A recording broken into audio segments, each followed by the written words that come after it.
All right, so what would you rather see?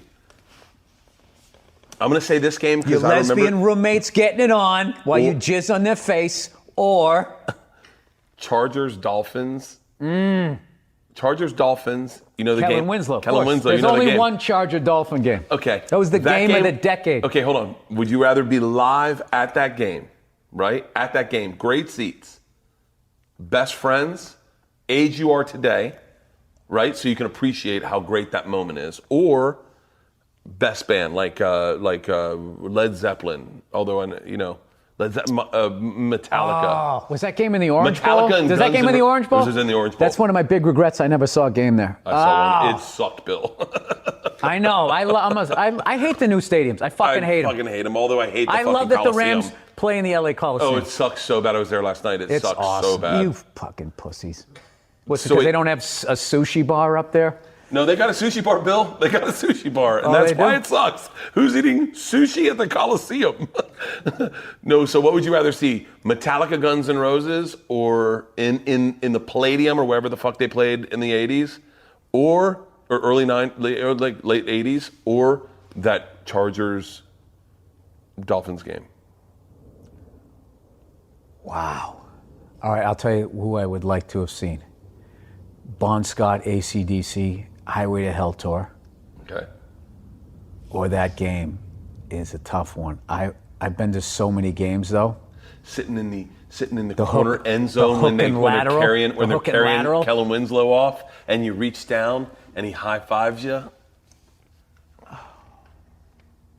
The hook and lateral, Bill. I remember standing. I didn't know that play was possible. I stood up and told my dad, "That is what I want to do in life." Do you know my manager saw AC/DC on the Highway to Hell tour? Really? Yeah. Fuck. That's a pick 'em. I'd have to flip a coin.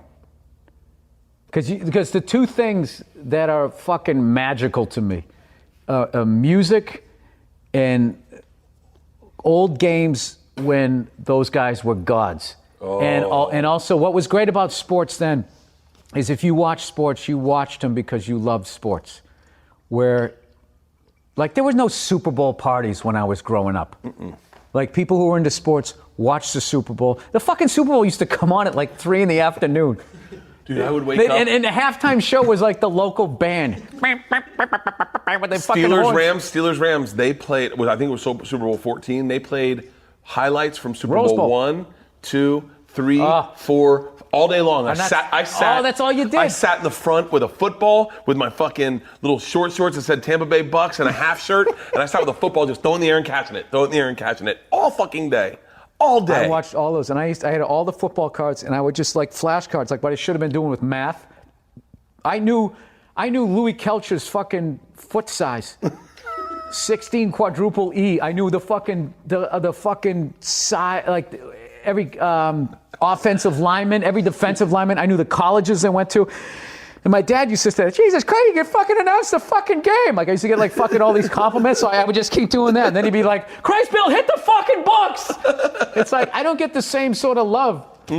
I remember finding how many yards this guy got. I remember finding out where Leroy Selman lived, who was Leroy Dewey Selman died brothers. from sickle cell anemia. Did they? Yeah. Dewey did. Leroy had a heart attack a few years back. I remember finding out where he lived. It was in a cul-de-sac in Carrollwood, and I told my dad, "What are we going to do with this information now? Like, we know where he lives." My dad's like, "Nothing." And I was like, leave him alone. I was like, "Hold on, Dad. Leroy Selman's like right there. We can go see him." And he was like, yeah, buddy, we're never going to see Leroy Selman. I was like, "This is unfair. Like, can't we just stumble into his house and like knock on the door and be like, all right, we're like, hey, Leroy." I didn't know you lived here with your Tampa Bay shit head to toe. 5 pennants. Dude, I used to collect football pennants. So did I. I had so many and I used to try to pennants. make the whole circle. I bought every plastic batting helmet from the thing, and my dad would paint numbers on the back. Oh, you ready for this? The Reds, I had, oh my God, their shortstop, Dave Concepcion. Yeah? I had that. You ready for this? My dad came home from a party at Burns Steakhouse with a Bucks pennant. And he said, "Buddy, I'm going to blow your mind. I got you an autograph from one of the Bucks players." And my head's spinning. Batman Woods, Leroy Selman, Doug Williams. Oh, come on. Be anyone. Garo Yepremian. That's a great one. Do you still have As it? a kid, you're like, the fucking kicker? Like, that's who I got as the kicker? Not only that, he went old school bald too. He had the horseshoe. Oh. He looked like a fucking insurance salesman. Garo, you premium? Yeah. That's a great one. Now, yeah, that's a great one now. That was on eBay at late night. I might have to, I'm on the road and I'm lonely. I might buy that. Oh, you know what I buy on eBay? On eBay, late night, drunk? You ready for this? Football pencils. Do you remember football pencils? Yeah. Dude, that was a big you know what score for me. Do you know what I bought? I bought a complete set of all the football cards from 1970 all the way to 1980.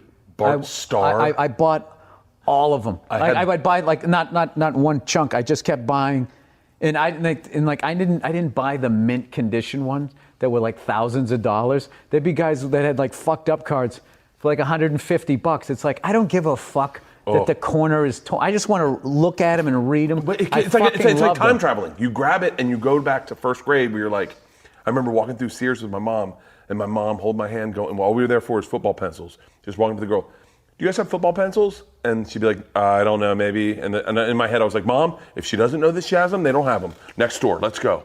And then finally I found football pencils. What a great mom, though, taking you to store to get these fucking pencils. Football pencils and figurine horses and precious gems. Those are my things. That's so Florida. Fucking anything with a horse, like a plastic horse. One of my great fucking memories on the road, I was, alone, of course, and I was watching TV, one of those QVC things, and there was a woman, like they had the local feed, and she just kept going, this is genuine white gold. She kept saying white. And I was just walking around the whole day talking to myself, genuine. And it became totally exaggerated. White gold. And I opened with that night, and everybody was like laughing. And it just, when you improv right off the top, it puts you in a zone, and you have like the best set ever.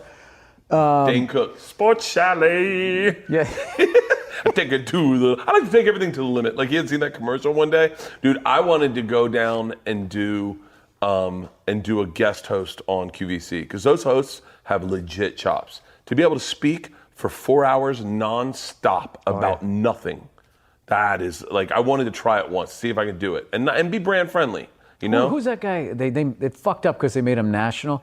The guy who used to do the radio show for Alabama and Auburn fans, Feinbaum. I know who you're talking about. Is it?